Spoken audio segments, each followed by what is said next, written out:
Careful who you call your homie. He might get you caught up. Yeah, I confess, Father, I confess, 'cause I've been living wrong. What's going on, carnalitos? So before I tell you the story about how my boy Dusty Brown kind of attempted murder, let me give you a little history about the homie. Dusty Brown is probably now about, I don't know, 5, 6 years older than me. He actually joined the neighborhood.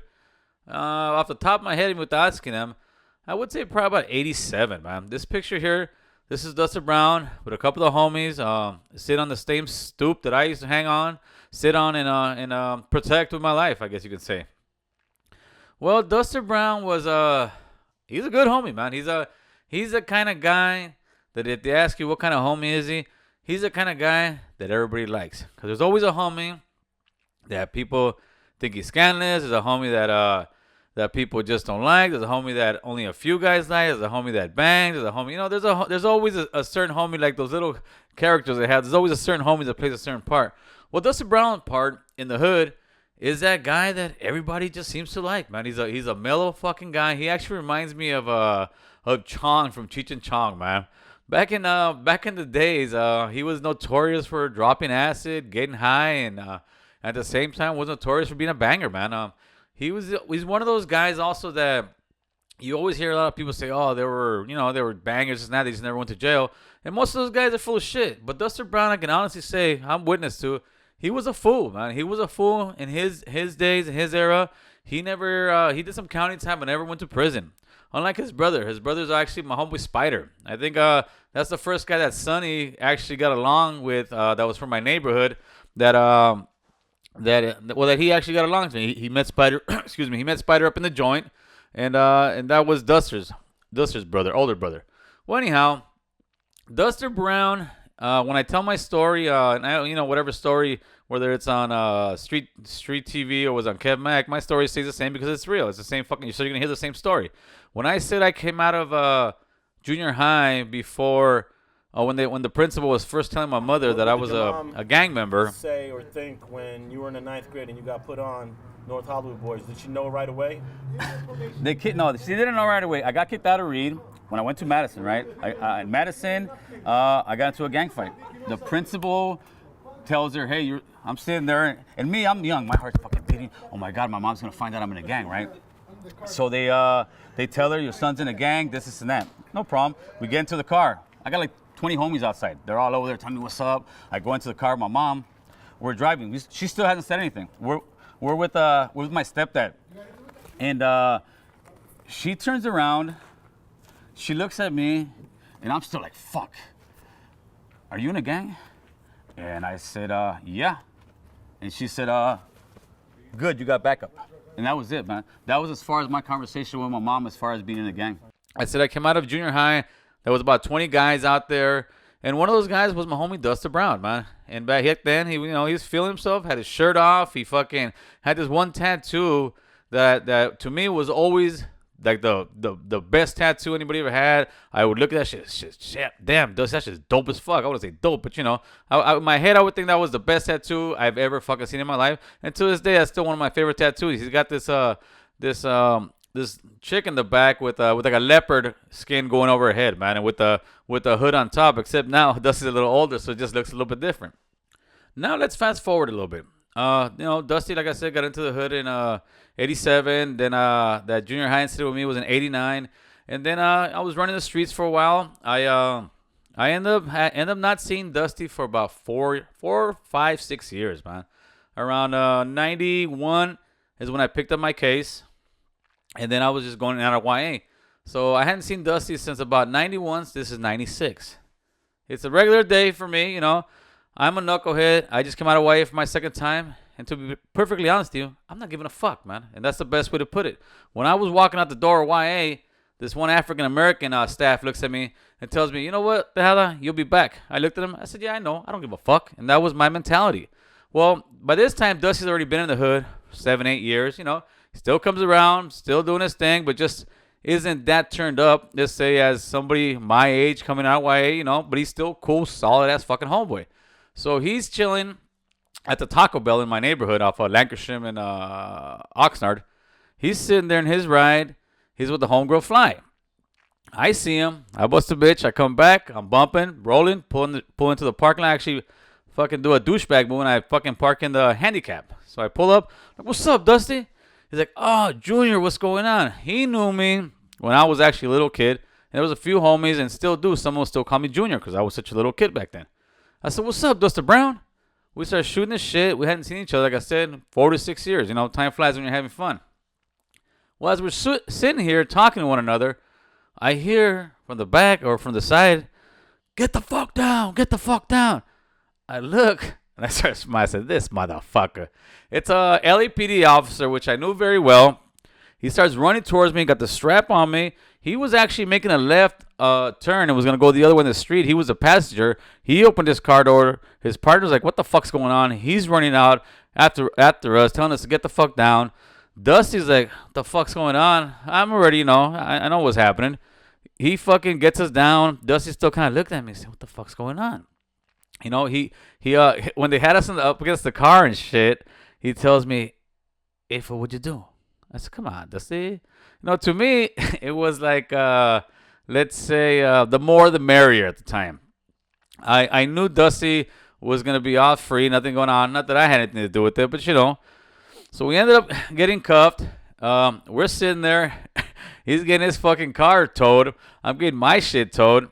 And this guy and my homie Dusty's like, what the fuck did I get myself into? I think it was either Friday or Saturday night because I know we had to spend the weekend at least me and Dusty did up in the fucking Van Nuys holding station. So we get to Van Nuys holding station and we're just shooting the shit for a weekend or two. We're really getting to know what's been going on for the last 6 years because we got 2 days or whatnot to sit there and talk. Dusty was a great sport about it, man.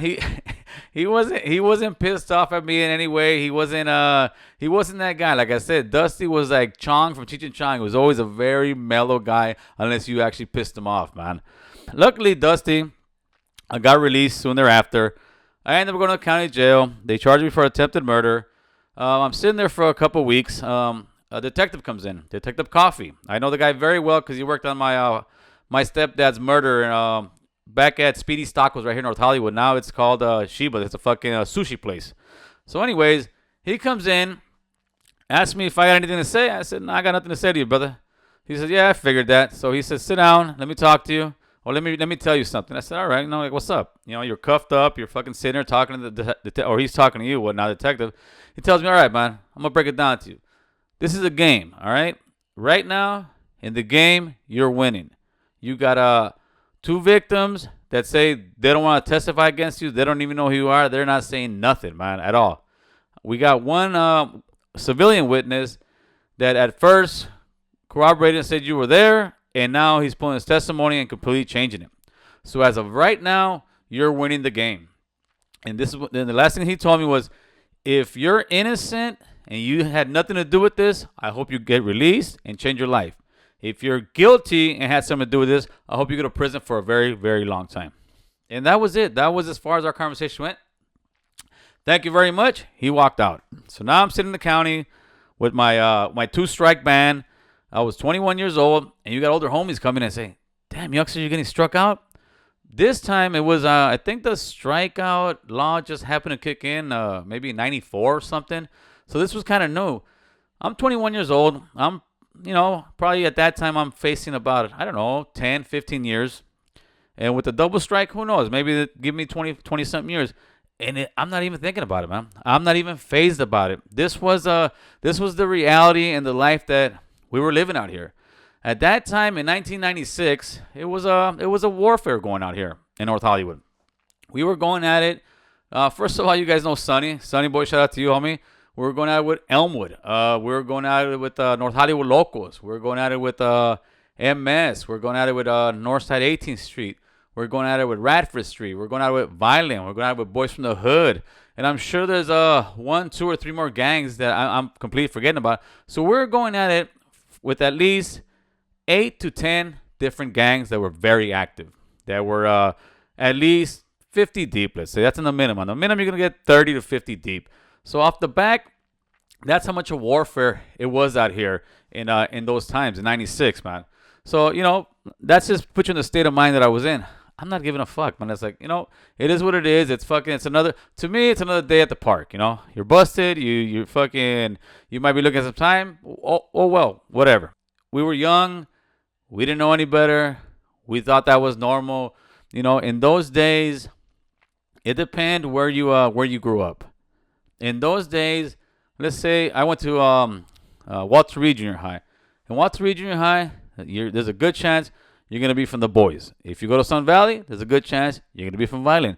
Even in elementary schools, you go to Oxnard Street School, same thing. You're going to be from the boys, Clanton. You go to Fair Avenue, you're going to be probably from 18th Street, Violin. It's just, that's how separated it was out here. It all depended on what schools you went to, what blocks you grew up in, what friends you had. And out here in those days, you were going to be a gang member. I mean, there was a good chance you were going to be a gang member, or you had family that were gang members because you needed that kind of backup. It was a crazy time. It was the fucking wild, wild west out here, man. It was a shooting sprees every weekend. It was gang killings all the time. It was just a normal, repetitive thing, man. And slowly it started locking us up. Slowly we started dying. Slowly, the generations kind of started figuring out this wasn't the way to go. But there's still people out there doing that thing, and they're thinking it's the coolest thing in the world until you get broke off with some time and you're fucked, or you catch a nice little drug addict, or you start being a drug addict. How about that? So then after the detective leaves, I'm sitting in the county for about another week. I'm waiting to see if I got a parole hold, so I can't get out. I couldn't bail out, and I didn't have the money to bail out anyways. But I was on a parole hold. I'm waiting for my PO to come through. He comes through. He was actually a pretty cool cat, man. He was a dark-skinned guy, about 44 years old, African guy. And I mean, when I say African, I mean really African. He had a little bit of an accent of an African guy. Spoke perfect English and was the nicest guy you could ever meet, but probably a little bit too nice. He comes and he tells me, I know they just killed one of your homies. I know you guys are going through a lot of stuff over there, but I can see that you didn't do any of this, and that, and I'm going to let you go. And I was like, well, all right, let's do this. So sure enough, I got released, and that was actually an amazing thing, because to get released after getting in YA, it wasn't like prison where they got to prove shit. Over there, they'll just fucking hold you. Most times, 9 out of 10 times, they'll hold you and give you a year off the back, dude. And then it depends how much time you catch in there while you're in there. Because, like I said, why is different in prison? Why you're fighting, you're doing whatever the fuck you want, and you're just catching time all day.